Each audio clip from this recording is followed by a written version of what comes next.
Bonsoir bien-aimés et bienvenue à l'actualité du ciel. Une fois de plus, nous poursuivons cet enseignement et nous vous apportons quelque chose de nouveau aujourd'hui. La crainte de Dieu est un révélateur d'identité. Voyez-vous, vous ne pouvez pas vivre dans ce monde-ci sans réellement affirmer votre identité. Vous devez automatiquement vous identifier ou alors on doit vous identifier. Mais croyez-moi, en ce qui concerne le monde spirituel, on s'identifie par les actions.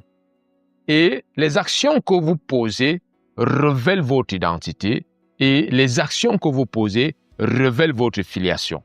Il n'est pas possible de prétendre être enfant de Dieu et ne pas avoir le caractère qui sied.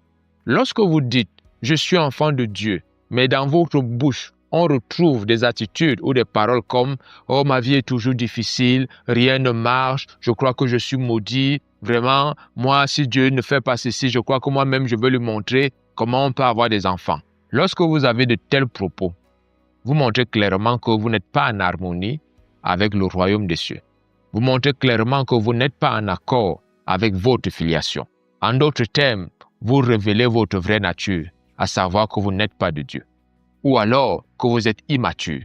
Lorsque vous êtes enfant de Dieu, vos paroles, vos propos vont s'accorder et s'aligner avec la pensée de Dieu qu'est la Bible, avec la pensée de Dieu qu'est la parole de Dieu.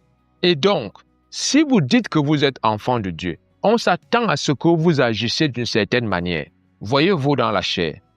Lorsque vous dites « je viens de telle famille », si vous venez par exemple d'une famille où tout le monde est violent et que vous vous comportez avec arrogance, avec mépris à l'égard des autres, les gens ne seront pas surpris. Ils diront « ah, il se comporte comme les gens de chez lui ». Voyez-vous, de la même manière, lorsque vous venez d'une famille où les gens sont polis, où les gens sont respectueux et que vous avez un comportement inapproprié, on va se demander « est-ce vraiment le fils de tel ?» Parce qu'il ne se comporte pas comme sa mère, comme son père. Dieu ne vous a pas mis dans ce monde pour que vous ameniez les gens à se demander si réellement vous appartenez à Dieu. Vous êtes sur cette terre pour confirmer votre filiation. Vous êtes sur cette terre afin que par vos actions, afin que par le respect que vous avez à l'égard de votre Père céleste, que le monde sache d'où vous venez, que le monde sache à qui vous appartenez. Cela est très important. Il est aussi important pour vous de comprendre ceci. Lorsque vous dites que vous êtes enfant de Dieu, cela ne signifie pas que vous ne traverserez pas des moments difficiles. Au contraire, crainte de Dieu est un révélateur d'identité. De la même manière que Jésus l'a fait, de la même manière que Paul l'a fait, de la même manière que tous ceux qui nous ont précédés ont agi, je veux que tu saches, toi qui écoutes ces enseignements fidèlement, que la crainte de Dieu n'est véritablement pas optionnelle. C'est un moyen que Dieu utilise parce qu'il veut te mettre à une autre catégorie. Dieu voudrait te distinguer. Par moments, nous avons l'impression que non, nous voulons absolument l'exaucement, nous voulons la puissance, nous voulons opérer des miracles. Dieu nous attend dans une chose aussi simple, la crainte de Dieu. La crainte de Dieu. Et ce jour, je voudrais vous apporter un exemple. Voyez-vous dans la Bible, Pierre a renié Jésus. Ce n'est pas parce que Pierre a commis cette erreur que cela veut dire qu'il n'appartient plus à Jésus. Voyez-vous, mais malgré que Pierre se retrouve dans une situation difficile, son maître vient d'être arrêté, tout le monde l'a abandonné, y compris Pierre. Pierre néanmoins va suivre les événements, au point de suivre Jésus jusque chez le souverain sacrificateur. Et pendant que les gens sont en train de faire des commentaires, parlant négligemment avec beaucoup de mépris de Christ, lorsque Pierre va se retrouver au milieu d'eux, on va dire à Pierre, c'est sûr que toi aussi, tu faisais partie de ces personnes. Pierre va le nier. Remarquez ceci. Malgré que Pierre va nier qu'il appartient à Jésus, les gens vont quand même le reconnaître. Et ceci pas une fois, mais 3 fois. 3 fois de suite, Pierre va nier appartenir à Jésus. Mais 3 fois de suite, les gens vont lui dire, c'est sûr que tu faisais partie de ces personnes. Matthieu 26, verset 73, on va dire à Pierre, ton langage te fait reconnaître. Ton langage te fait reconnaître. C'est pour dire quoi? Si vous êtes enfant de Dieu, on ne s'attend pas à ce que vous ayez un certain discours. On s'attend à ce que vous soyez mesuré, à ce que vous soyez poli, à ce que vous puissiez être respectueux. Même quand vous dites que vous êtes enfant de Dieu, que vous vous retrouvez dans une situation où confirmer votre identité, ça va être difficile, quels que soient les efforts que vous allez faire, vous laisserez quand même des traces que vous appartenez à Dieu. Et les gens vont discerner que vous appartenez à Dieu. Maintenant, je veux vous dire une chose. Je ne vous demande pas de nier votre identité, mais je veux plutôt vous amener à comprendre ceci. Lorsque vous craignez Dieu, en réalité, vous révélez votre identité. Que s'est-il passé avec Pierre? Pourquoi Pierre a été identifié comme appartenant à Christ? Parce que le langage de Pierre était différent du langage des autres. Pendant que les gens insultaient, méprisaient, dénigraient, Pierre, même s'il était là au milieu d'eux, il n'agissait pas comme eux. Et en raison de cela, on l'a identifié comme appartenant à Christ. La crainte de Dieu est un révélateur d'identité. Autre chose, voici ce que Jésus va dire. Dans Matthieu chapitre 5, du verset 13 au verset 16, il est écrit « Vous êtes le sel de la terre. Mais si le sel perd sa saveur, avec quoi la lui rendra-t-on? Il ne sert plus qu'à être jeté dehors et foulé aux pieds par les hommes. Vous êtes la lumière du monde. Une ville située sur une montagne ne peut être cachée. Et on n'allume pas une lampe pour la mettre sous le boisseau. On la met sur le chandelier et elle éclaire tous ceux qui sont dans la maison. Que votre lumière luise ainsi devant les hommes, afin qu'ils voient vos bonnes œuvres et qu'ils glorifient votre Père qui est dans les cieux. » Qu'est-ce qui va révéler votre identité? Les œuvres. Jésus dit, vous êtes le sel de la terre. Jésus dit, vous êtes la lumière du monde. Jésus te connaît. Ne t'arrête pas sur ta réalité, arrête-toi sur la vérité. Tu es le sel de la terre. Tu es la lumière du monde. Aucune ampoule ne peut fonctionner sans source d'énergie. Par la crainte de Dieu, tu demeures attaché à ta source qui peut et qui va te faire briller. Tu ne peux pas briller à la lumière de Dieu sans être connecté à Dieu. Être en relation avec Dieu, c'est naître de nouveau, c'est accepter Jésus dans sa vie comme son Seigneur et son Sauveur personnel et de s'identifier au baptême par immersion. Et lorsque vous êtes donc baptisé, il est une chose qui se passe. Vous devez maintenant commencer à apprendre, à adopter de nouveaux comportements. Ce sont ces comportements qui feront de vous une nouvelle personne, une nouvelle entité. Une nouvelle entité. Donc ici, Jésus te dit que tu es le sel de la terre. Les réalités veulent te dire le contraire. Et tu es le sel de la terre. Le sel est une bonne chose. Le sel est une bonne chose. Ma mère m'a dit un jour, tout ce qui a le sel passe. Ça veut dire que même si une nourriture peut te sembler désagréable à vue d'œil, mais dès qu'elle est salée, vous pouvez quand même l'avaler. En d'autres termes, Dieu t'amène à comprendre que tu as une nature que lui, Dieu, accepte. Maintenant, tu as une nature que Dieu impose aussi à l'humanité. Tu es le sel de la terre. Il y a des comportements qui doivent t'accompagner. Il y a des attitudes et des habitudes que tu dois refléter et manifester. Il dit au verset 16, que votre lumière luise ainsi devant les hommes. Lorsque vous appartenez à Dieu, votre identité se révélera plus par vos actions, par vos paroles, que par toute autre chose. Jésus n'ignore pas qui tu es. Mais j'espère que toi-même tu connais qui tu es. Le fait pour toi de savoir que tu es le sel de la terre va t'amener à aligner tes actions avec cette confession. Mais si tu ne prends pas conscience que Dieu a eu confiance en toi au point de déclarer que tu es le sel de la terre. Vous savez ce que le sel fait? À l'époque de Jésus, il n'y avait pas de réfrigérateur. Et donc les aliments se conservaient par le sel. Le sel est une bonne chose. Ça veut dire en d'autres termes que si tu es le sel de la terre, tu dois conserver la vie de Dieu. Dieu t'a mis sur terre pour que tu conserves sa vie. Dieu t'a mis sur terre pour que tu conserves ses habitudes. Dieu t'a mis sur terre pour que tu conserves sa pensée. Une personne qui s'identifie comme étant le sel de la terre à quelque chose à conserver. Et je puis vous dire une chose, vous avez la nature de Dieu en vous. Vous avez le Saint-Esprit de Dieu en vous. Et donc, vous devez conserver la vie de Dieu en vous. Vous devez conserver la bonne attitude. Voyez-vous, si vous venez d'une famille où les gens sont bagarreurs, violents, arrogants, et que vous vous comportez différemment, je peux vous assurer d'une chose. Les gens ne vous identifieront plus par rapport à votre famille, mais ils vous identifieront par rapport à vous uniquement. Or, il est important donc pour vous de comprendre que vous êtes issu d'une bonne famille.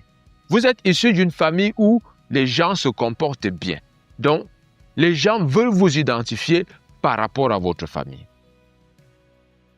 Dieu dit donc que tu es le sel de la terre. Jésus sait qui tu es.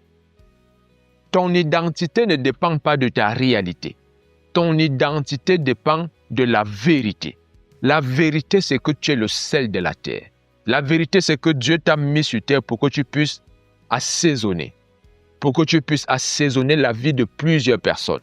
Dieu t'a placé sur terre pour que tu puisses conserver le royaume de Dieu sur la terre. Lorsque Jésus nous a enseigné la prière, qu'a-t-il dit? Notre Père qui est aux cieux, que ton nom soit sanctifié, que ton règne vienne. Que ta volonté soit faite sur la terre comme au ciel. Et pour que la volonté de Dieu soit faite sur la terre comme au ciel, il faut des personnes qui conservent le ciel sur terre. Pendant votre pèlerinage sur terre, Dieu a prévu que vous conserviez un bout de lui sur cette terre, que vous conserviez la nature de Dieu. La Bible déclare que Dieu est amour.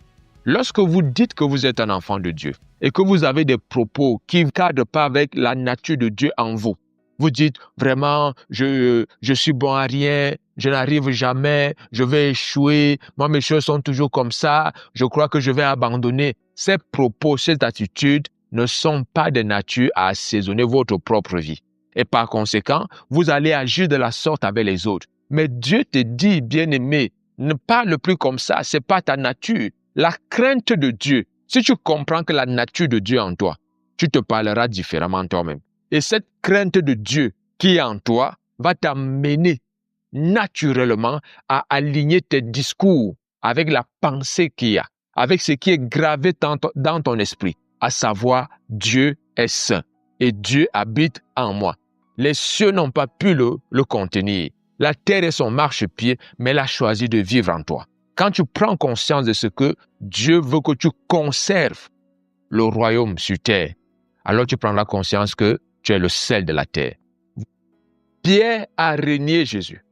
Malgré qu'il reniait Jésus, il a été identifié comme appartenant à la famille de Christ. Parce qu'il n'a pas renié Jésus comme tout le monde. Lorsque vous devenez un enfant de Dieu, si même il vous arrive de commettre une faute, je vous assure, cette faute ne sera pas commise comme les autres. Comme ceux qui ne sont pas enfants de Dieu. Comme les voisins, pas du tout. Vous aurez en vous la crainte de Dieu. Et c'est cette crainte qui fera en sorte que même dans l'erreur, on verra la crainte de Dieu. Même dans l'erreur, on verra la crainte de Dieu. Bien-aimé, je ne t'encourage pas à commettre l'erreur. Ça devait t'amener à comprendre ceci. Lorsque tu crains véritablement Dieu, ton identité va se révéler. Ton identité va se révéler. Ton identité va se révéler au travers de la crainte de Dieu. Voyez-vous, il dit par la suite, vous êtes le sel conserve le royaume. Autre chose, il dit, vous êtes la lumière du monde. Vous êtes la lumière du monde. En d'autres termes, ce n'est pas le soleil qui éclaire le monde.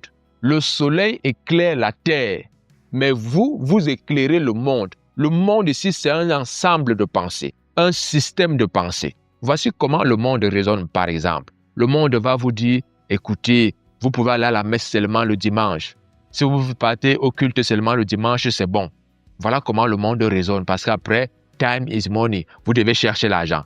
Or, parce que vous êtes la lumière du monde, vous direz aux gens, vous n'avez pas besoin d'aller au culte seulement le dimanche. Vous devez être avec Dieu chaque jour. S'il faut aller à l'église chaque jour, alors vous le faites. Si ce n'est pas possible, vous devez néanmoins être en communion avec Dieu chaque jour. Je prêchais l'évangile et je disais un jour à une dame, non, pasteur, je vais t'envoyer la dîme. Je dis non. La première des choses qui compte, c'est la dîme de ton temps. Si tu ne peux pas consacrer du temps à Dieu et que tu m'envoies de l'argent pour que moi je prie pour toi, moi je ne suis pas d'accord. Ils sont nombreux qui veulent ce genre de vie. Tu peux y aller. Je crois en Dieu. Tu peux y aller, moi je crois en Dieu. Je suis là pour t'amener à établir une relation avec Dieu. Je suis là pour t'amener à sortir de ce système de pensée où les pasteurs sont des mendiants, où tu peux envoyer de l'argent au prêtre ou au pasteur et toi tu mènes ta vie comme tu veux. Entre-temps, il va prier pour toi. Ce n'est pas ce que Dieu veut. En tant que lumière du monde, j'ai la responsabilité d'éclairer le système de pensée du monde avec la parole de Dieu. Parce que la parole de Dieu est la lumière. Parce que Jésus-Christ est la lumière. Jésus a dit dans Jean, chapitre 8, le verset 12, « Je suis la lumière du monde. » Je suis la lumière du monde. Celui qui me suit ne marchera pas dans les ténèbres. Celui qui me suit ne marchera pas dans les ténèbres. Donc, si Jésus est la lumière du monde et que Jésus habite en moi, Jésus dit ici, vous êtes la lumière du monde. Vous êtes la lumière du monde. Bien-aimé, je veux vous dire une chose. Lorsque vous comprenez votre identité, en disant « je suis la lumière du monde », tu vas commencer à aligner tes actions avec ta déclaration. Tu ne te comporteras pas comme une personne qui ignore son identité. Et quand même, tu oublierais qui tu es, le monde va te rappeler que tu es fait pour briller. Tu es fait pour briller. L'ampoule ne brille pas sans source. Il est donc important pour toi de comprendre que si Dieu dit que tu es la lumière du monde, si Dieu dit que tu es la lumière de ce monde, tu dois être en connexion avec la lumière qui est Dieu, afin que tu puisses éclairer le monde. Afin que tu puisses éclairer le monde. Nous sommes aujourd'hui à une époque où les gens ne veulent pas lire la Bible, ils se contentent d'écouter. Et comme il y a tellement de pasteurs qui prêchent, qui enseignent, et chacun y va avec sa doctrine, chacun y va avec sa révélation, à partir de ce moment, nous fabriquons des personnes qui ne comprennent même pas ce qui est écrit, qui ne cherchent même pas à savoir ce qui est écrit, mais qui cherchent, chacun prend. Si ce que je dis t'arrange, tu prends. Là où je dis ça ne t'arrange pas, tu t'en fous. À gauche et à droite. Du coup, nous faisons des chrétiens patchwork, des chrétiens mille couleurs, des chrétiens qui n'ont aucune orientation, des chrétiens qui n'ont aucun leader. Je le réitère, la vie spirituelle n'est pas une vie virtuelle. Vous devez absolument être en communion avec des frères physiques. Vous devez le faire. C'est un impératif. Vous ne pouvez pas vivre la vie de Dieu seul. En autarcie, ce n'est pas possible. Vous devez être en communion, en société, dans une assemblée, dans une église. Vous devez briller. Dieu dit ici, vous êtes la lumière du monde. Donc, comment ton caractère va se révéler? Le verset 16 dit, « Que votre lumière luise ainsi devant les hommes, afin qu'ils voient vos bonnes œuvres. » Que votre lumière luise ainsi devant les hommes, afin que les hommes voient vos bonnes œuvres. De quelle œuvre s'agit-il? De quelle œuvre? Il ne s'agit pas parce que vous allez à l'église, même si cela est bien. En vérité, lorsque la Bible déclare « vous êtes la lumière du monde », il s'agit de « tu es déjà sorti de l'église ». Maintenant, tu vas dans ton lieu de service, tu dois éclairer, tu dois être ponctuel, tu dois être serviable, tu dois être souriant, toujours la bonne humeur, apporter des bonnes paroles. Si tu es étudiant, tu vas à l'école, tu travailles et tu cherches à être parmi les meilleurs. Si tu es entrepreneur, tu travailles à ce que ton entreprise soit excellente et qu'elle offre la meilleure qualité de service. Bien-aimé, c'est en cela que tu es la lumière du monde. Tu n'es pas la lumière du monde en allant forcément réciter la Bible, mais tu es la lumière du monde en apportant au monde ce qui lui manque, l'authenticité, la vérité, le naturel. Aujourd'hui, nous avons un monde qui est dénaturé. Bien-aimé, cela est important. Actes chapitre 5, verset 28 au verset 32, il est écrit: « Ne vous avons-nous pas défendu expressément d'enseigner en ce nom-là? Et voici, vous avez rempli Jérusalem de votre enseignement et vous voulez faire retomber sur nous le sang de cet homme. » Pierre et les apôtres répondirent: Il faut obéir à Dieu plutôt qu'aux hommes. Le Dieu de nos pères a ressuscité Jésus, que vous avez tué en le pendant au bois. Dieu l'a élevé par sa droite comme prince et sauveur pour donner à Israël la repentance et le pardon des péchés. Nous sommes témoins de ces choses. De même, le Saint-Esprit que Dieu a donné à ceux qui lui obéissent. Que moi plutôt, Pierre a régné Jésus. Maintenant, face aux mêmes personnes qui ont condamné Jésus et qui ont fait peur à tel point que Pierre avait régné Jésus, face aux mêmes personnes, Pierre, cette fois-ci, n'a pas eu besoin de révéler son identité, mais il a révélé l'identité de son père. Il a révélé l'identité de sa famille. C'est pour vous dire ceci, bien-aimés. Voilà en quoi la crainte de Dieu est capitale, est vraiment importante. Parce que non seulement elle te permet de révéler ton identité, mais aussi elle te permet de révéler l'identité de ta famille. Lorsque vous êtes dans ce monde-ci, Dieu s'attend à ce que le monde reconnaisse au travers de vous que c'est lui qui est Dieu. Dieu s'attend à ce que le monde reconnaisse au travers de vous que c'est lui qui est Dieu. Qu'il n'y a pas de salut en un autre nom en dehors du nom de Jésus. Seul le nom de Jésus donne la vie. Seul le nom de Jésus porte l'espérance. Seul le nom de Jésus porte le pardon. Et tant qu'enfant de Dieu, Dieu s'attend à ce que nous puissions véhiculer ce message. Véhiculer ce message. Les apôtres n'ont plus eu peur. Ils ont confirmé leur filiation. Ils ont dit, écoutez, vous avez tué Jésus de façon sanglante il y a quelques mois, mais maintenant, nous, comme nous avons vu le Jésus ressuscité, à partir de là, nous n'avons plus peur. Nous savons que tout ne s'arrête pas ici. Et ils leur disent, jugez vous-même s'il faut obéir à Dieu ou à vous. Et ils ne s'arrêtent pas là. Ils répondent eux-mêmes, nous allons obéir à Dieu. Une personne qui craint Dieu obéit à Dieu, même au prix de sa vie, même au prix des moqueries. Une personne qui craint Dieu, c'est une personne qui fait passer Dieu avant. Le royaume d'abord, Dieu d'abord. Les apôtres sont en train de dire au Sanhédrin, écoutez père, écoutez frère, écoutez les amis, Dieu d'abord. Même si vous devez nous fouetter publiquement, Dieu d'abord. Nous allons accepter d'être fouettés, d'être humiliés, mais nous n'allons jamais humilier Dieu. Nous n'allons jamais rabaisser notre famille. Si vous êtes issu d'une famille où les gens craignent Dieu, où les gens sont attachés à Jésus, bien-aimés, ne vous livrez pas à la débauche. En le faisant, ce n'est pas que vous humiliez, mais c'est toute une famille que vous humiliez. Est-ce que vous cessez d'être membre de cette famille? Oh que non, mais cependant, vous êtes en train de rabaisser votre famille. Vous êtes en train de rabaisser votre famille. Ce n'est pas ça à quoi Dieu vous appelle. Dieu a prévu que l'identité, que la crainte révèle la famille. Que la crainte révèle la famille. Lorsque un parent dit, écoute, Pierre, tu restes faire le ménage.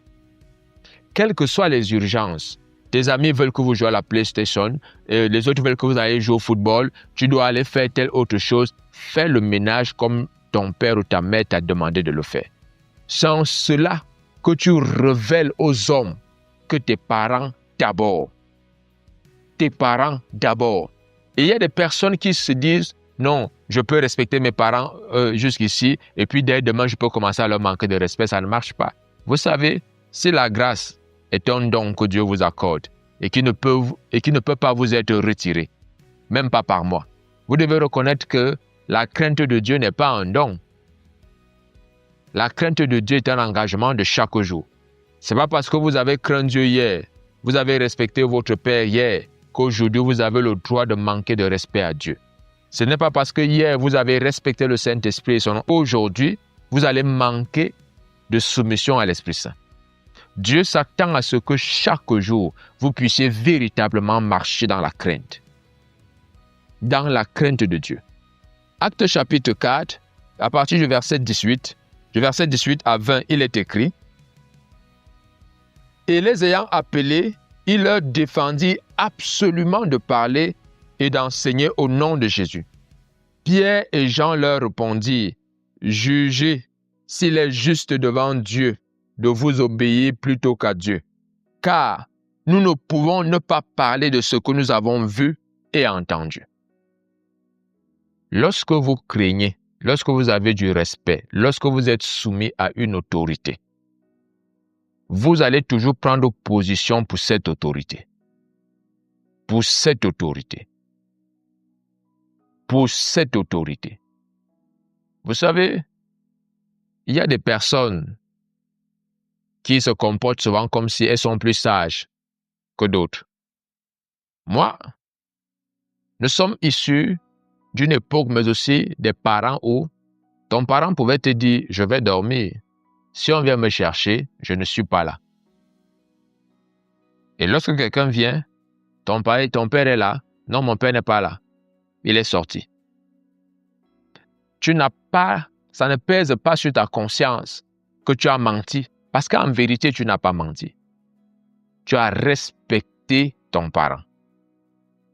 Mais ceux qui pensent être plus sages diront, oui, il est là, il dort, mais il a dit qu'on ne le dérange pas. Mais il a dit qu'on ne le dérange pas. Sauf que, en le disant, la personne peut crier et du coup, ça réveille ton père.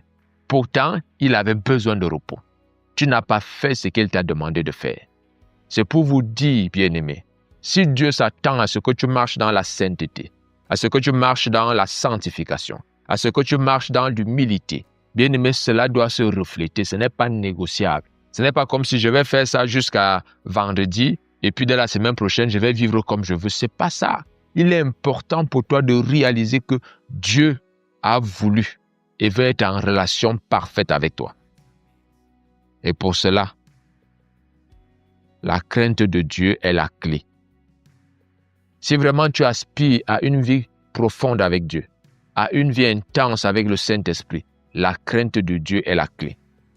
Tant que tu continues de prendre Dieu comme quelqu'un qui est comme les autres, je t'assure, tu n'auras pas de vie profonde avec Dieu. Mais si tu veux être un vase d'honneur utilisé par Dieu, tu dois mettre Dieu dans une catégorie où il n'y a personne d'autre. Parce qu'on dit quoi? Notre Père qui est aux cieux, que ton nom soit sanctifié. Ça veut dire que ton nom soit dans une catégorie qui n'existe pas, sauf là où toi seul tu peux arriver. C'est de ça qu'il s'agit, bien-aimé. En d'autres termes, ici nous nous rendons compte que les apôtres n'ont plus craint ceux qui ont tué leur maître, mais ils ont accepté d'être fautés par ceux qui ont tué leur maître. Ils ont accepté d'être fautés et ils étaient contents. Lorsque vous respectez votre père, lorsque vous respectez vos parents, vous n'avez pas honte d'eux. Quelles que soient les humiliations par lesquelles vous pouvez passer, vous êtes plutôt content, heureux d'avoir respecté l'instruction de votre père. Bien-aimé, c'est fabuleux. Regardez l'attitude des apôtres. Il y a quelques jours, ils étaient lâches. Ils ont tous abandonné Jésus. Mais les mêmes personnes qui étaient lâches hier, aujourd'hui sont devenues des personnes qui peuvent faire face à l'adversité. Que s'est-il passé? Ils avaient reçu le secret. La crainte de Dieu était la clé.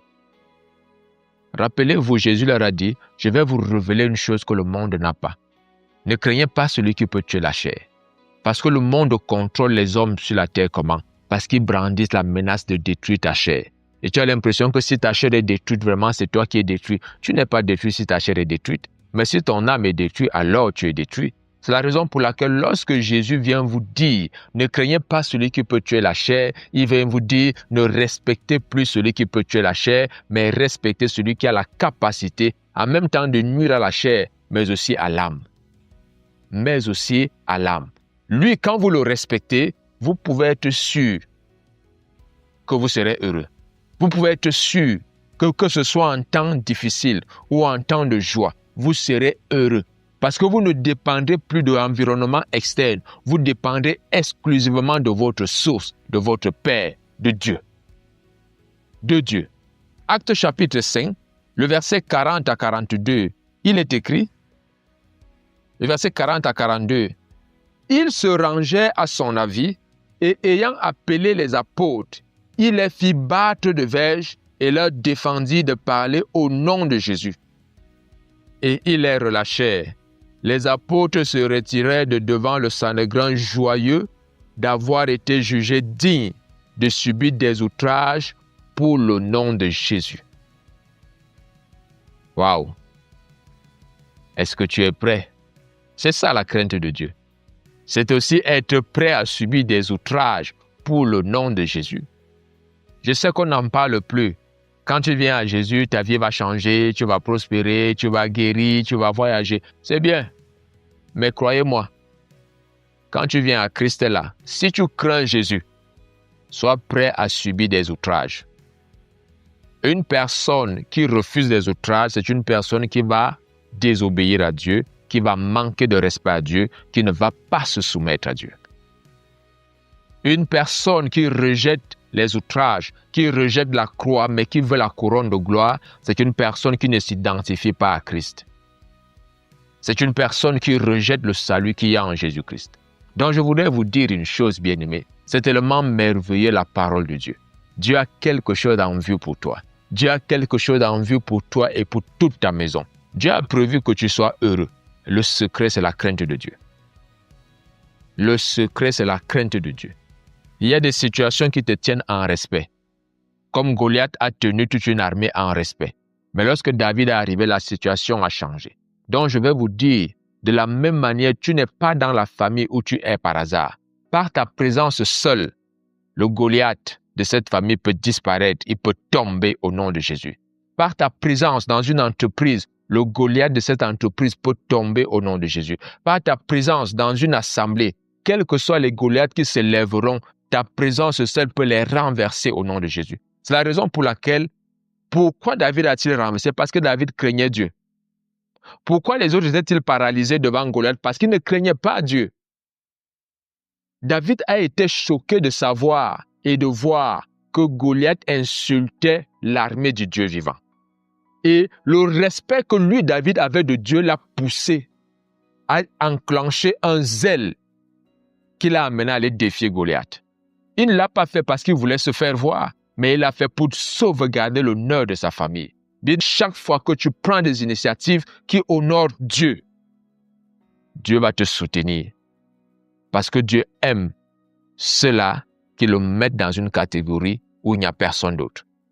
Mais Dieu n'apprécie pas des personnes qui viennent lui dire « Oh Dieu, ma situation est trop difficile, j'ai 50 ans, je n'ai pas d'enfant. Vraiment, je ne sais pas comme ce que je dois faire. » Non, Seigneur, j'ai 50 ans et je sais que cette année, si tu me fais enfanter. Dieu apprécie cela. Dieu aime cet état d'esprit. Parce que quoi? Le fait que tu n'aies pas d'enfant, cela ne t'a pas paralysé. Ta foi est sans cesse croissante. Vous avez parfois l'impression qu'il faut que vous ayez un cycle menstruel pour que Dieu vous fasse accoucher. Dieu n'a pas besoin de votre cycle menstruel pour que vous accouchiez. Dieu a besoin de votre foi. Dieu a besoin de votre foi. Dieu a besoin de votre soumission. Dieu a besoin de votre engagement. C'est tout. Rien n'est impossible à Dieu. La crainte de Dieu confirme votre filiation.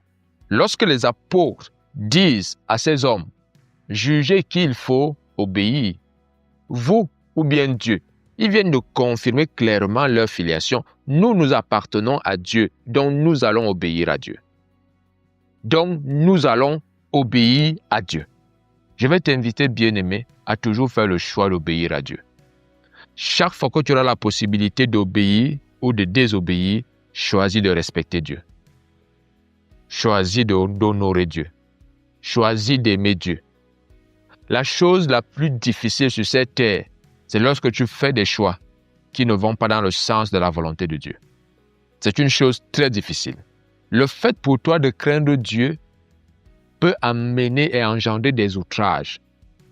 Tu ne dois pas dire, comme j'ai subi des outrages aujourd'hui, Dieu a fermé la gueule du lion pendant que Daniel y était. Mais je vais te dire, Dieu n'a pas retenu les fouets de ceux qui ont fouetté Pierre et Jean. Non, ils ont été bastonnés. Je ne sais pas si la femme de Pierre était là. Pierre a été fouetté peut-être devant sa femme. Pierre, le lendemain, n'a pas dit « je ne m'en vais plus prêcher ». Il a continué d'y aller. Donc, je vais vous dire une chose. Lorsque tu t'inscris dans la crainte de Dieu, tu passes à une autre dimension. Ça, on ne vous l'enseignera pas. Vous allez jeûner, vous allez prier. Parfois, vous ne voyez rien. C'est parce que quelque part dans votre vie, vous n'êtes pas dans la pratique de la crainte de Dieu.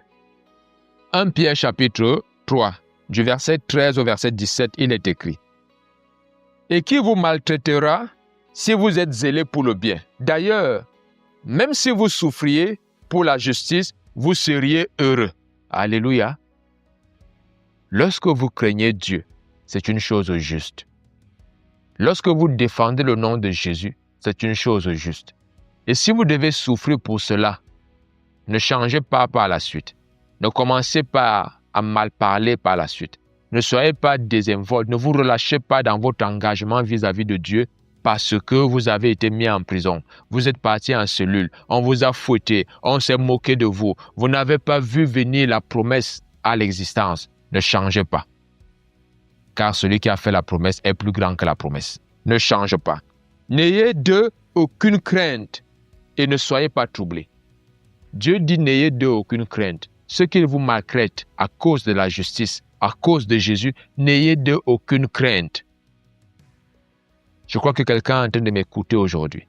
Peut-être que tu subis des outrages à cause du beau nom de Jésus. Peut-être que tu es dans une zone où les gens méprisent et se moquent de Jésus. Et tu es sur le point d'abandonner. Bien-aimé, n'abandonne pas. N'oublie pas qui tu es parce que Jésus sait qui tu es. Il a dit, vous êtes la lumière du monde.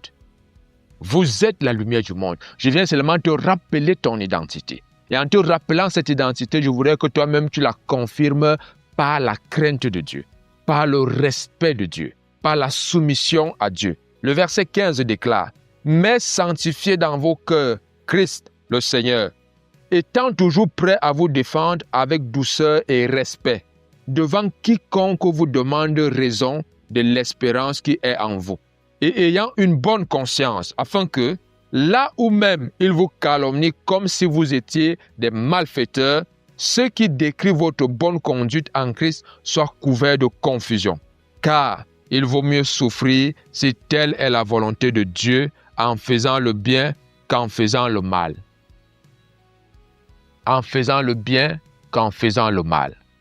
C'est pour vous dire une chose, bien-aimés. Lorsque des gens vous calomnient, vous insultent, la crainte va confirmer qui vous êtes. Lorsque les gens disent du bien de vous, la crainte va confirmer qui vous êtes. C'est le respect que vous avez de Dieu qui vient en réalité mettre fin à tout débat et qui vient mettre fin aux calomnies. Je crois que ce jour, tu es véritablement édifié et encouragé. La crainte de Dieu révèle ton identité. Elle révèle ton identité. 2 Corinthiens chapitre 7, le premier verset, il est écrit: Ayant donc de telles promesses, bien-aimés, purifions-nous de toute souillure de la chair et de l'esprit, en achevant notre sanctification dans la crainte de Dieu. La sanctification aboutit à la crainte de Dieu. La sanctification, c'est un renoncement progressif des choses qui ne glorifient pas Dieu. Et ce renoncement progressif doit aboutir à la crainte de Dieu. Lorsque tu aboutis à la crainte de Dieu, à partir de là, tu ne travailles plus à renoncer à certaines choses, tu commences à travailler à confirmer ta nouvelle nature. Tu commences à travailler à confirmer ta filiation. Parce que voyez-vous, la crainte de Dieu ne signifie pas que vous devez renoncer à des choses. Ce n'est pas parce que ton parent t'a dit lave la maison et que tes amis te disent qu'ils veulent jouer à la PlayStation. Tu vas dire, je renonce à jouer à la PlayStation. Non, du tout. La crainte de Dieu, c'est que tu laves la maison. Jouer à la PlayStation peut ne pas être un péché à condition de faire ce qu'on te demande de faire. Si tu renonces à jouer à la PlayStation et que tu ne laves pas la maison, tu n'as pas fait ce qui t'était demandé de faire. Donc, la crainte de Dieu est l'aboutissement de la sanctification. Et vous avez tout reçu. Je vous remercie de vous abonner massivement. Nous avons besoin de vulgariser cet enseignement afin que le maximum de personnes reviennent à ce que Dieu attend de nous. Dieu nous attend dans la crainte de Dieu. Dieu nous attend dans l'essentiel. Dieu veut qu'on respire. Et la Bible déclare que l'Esprit qui a ramené Christ d'entre les morts, à savoir le Saint-Esprit, qui est l'Esprit de la crainte de Dieu, cet Esprit habite en toi. Cet Esprit habite en toi. N'attriste plus le Saint-Esprit. Laisse le Saint-Esprit te dire et te montrer ce que tu as à faire. Si tu te concentres sur ce que tu as à faire, tu vas te rendre compte que ce que tu n'as plus envie de faire depuis là va disparaître simplement. Arrête de te concentrer sur ce que tu ne dois pas faire. Concentre-toi sur ce que tu dois faire. Dieu veut que tu le respectes. Dieu attend de toi la soumission.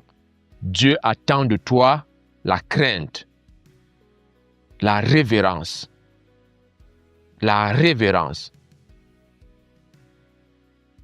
Que Dieu te bénisse et que Dieu te fortifie. Je vous remercie de laisser des commentaires. Je vous remercie de nous aider à partager au maximum ces vidéos, ces enseignements.